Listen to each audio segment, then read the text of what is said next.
Despins, Realtor. Please subscribe to this channel. Thank you. We're on tip number 9 in our lessons on how to become a successful real estate broker. Tip number 9 is churn, churn, churn.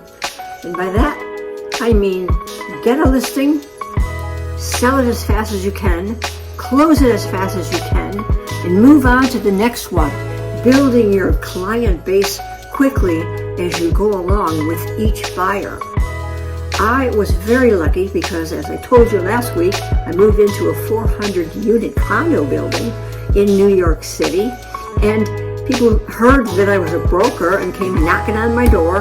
Lady, can you help me? I want to buy, I want to sell, I want to rent. And so the business fell in my lap. You could say I was in the right place at the right time. And timing is always very important in real estate.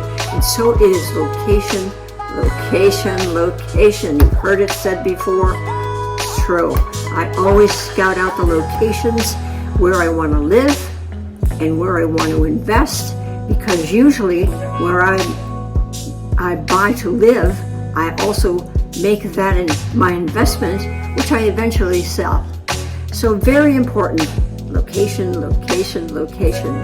So I was churning the business in this building in Manhattan and doing very well.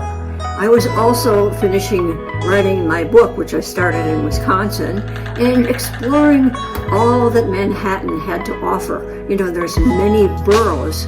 There's Greenwich Village, there's the Upper East Side, there's Chinatown, there's Wall Street downtown.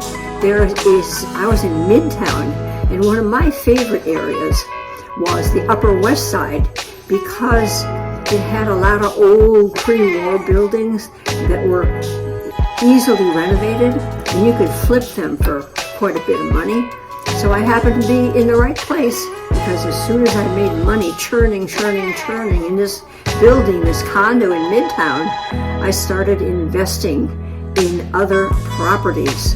One of them was a 2-bedroom, 2-bath condo on a corner at Amsterdam and West 89th in the Upper West Side.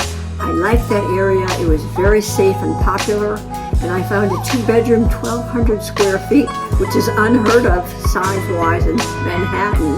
But since I had this background in construction, I decided to make it into a 3-bedroom. So I was lucky it had 2 entrances. That was also a plus, and it overlooked a garden outside, and it had, of course, parking garage in the building and all the amenities that you would expect from a rich neighborhood. So again, I bought that place, fixed it up. I had a designer come in, and Laura Ashley's design was all the rage at that time, and I had her design the whole house in Laura Ashley fabrics.